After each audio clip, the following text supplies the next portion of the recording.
beberapa pertimbangan untuk berinvestasi di Bitcoin. Uji coba penciptaan mata uang digital di era 90-an hingga belasan tahun mengalami kebuntuan. Hingga akhirnya terciptalah Bitcoin. Tidak diketahui tanggal pasti lahirnya Bitcoin, namun sejalan sumber menyebut Bitcoin lahir pada Januari 2009. Yang lahir dari gagasan sebuah penelitian yang dilakukan oleh Satoshi Nakamoto.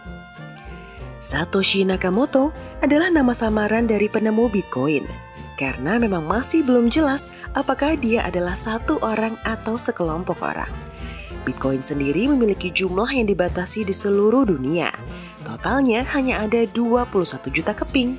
Transaksi pertama Bitcoin sendiri terjadi antara Nakamoto sang pendirinya dan pengguna awal Bitcoin pada Januari 2009. Namun transaksi di dunia nyata pertama kali terjadi pada tahun 2010 ketika miners Bitcoin membeli 2 pizza dari Papa John's di Florida seharga 10.000 Bitcoin.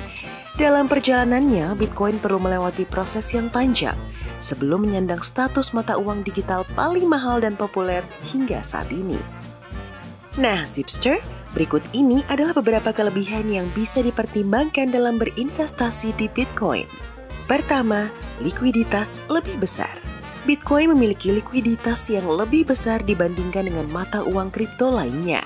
Hal ini memungkinkan pengguna untuk mempertahankan nilai substansinya saat mengonversikan ke dalam mata uang fiat. Kedua, sebagai metode pembayaran. Saat ini sudah banyak perusahaan-perusahaan yang menerima pembayaran melalui Bitcoin.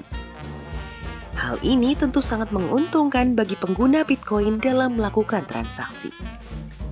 Ketiga, biaya transaksi lebih rendah. Biaya transaksi dari Bitcoin terbilang lebih rendah jika dibandingkan kartu kredit atau PayPal. Biasanya, biaya transaksi dari Bitcoin tidak lebih dari 1% dari nilainya.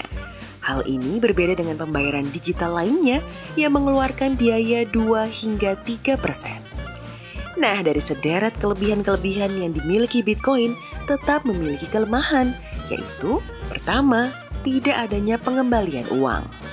Salah satu kelemahan dari Bitcoin adalah kurangnya kebijakan untuk pengembalian uang seperti yang dimiliki semua perusahaan kartu kredit dan metode pembayaran lainnya. Kedua, risiko peretasan. Karena kepopulerannya, mata uang kripto yang paling populer di dunia ini rentan akan peretasan serta penipuan. Sudah banyak tragedi yang menimpa penggunanya. Nah, Zipster, itu dia rangkuman singkat dari Bitcoin. Bagaimana? Apakah kalian tertarik untuk investasi di Bitcoin? Klik tombol like dan subscribe untuk informasi lainnya tentang cryptocurrency.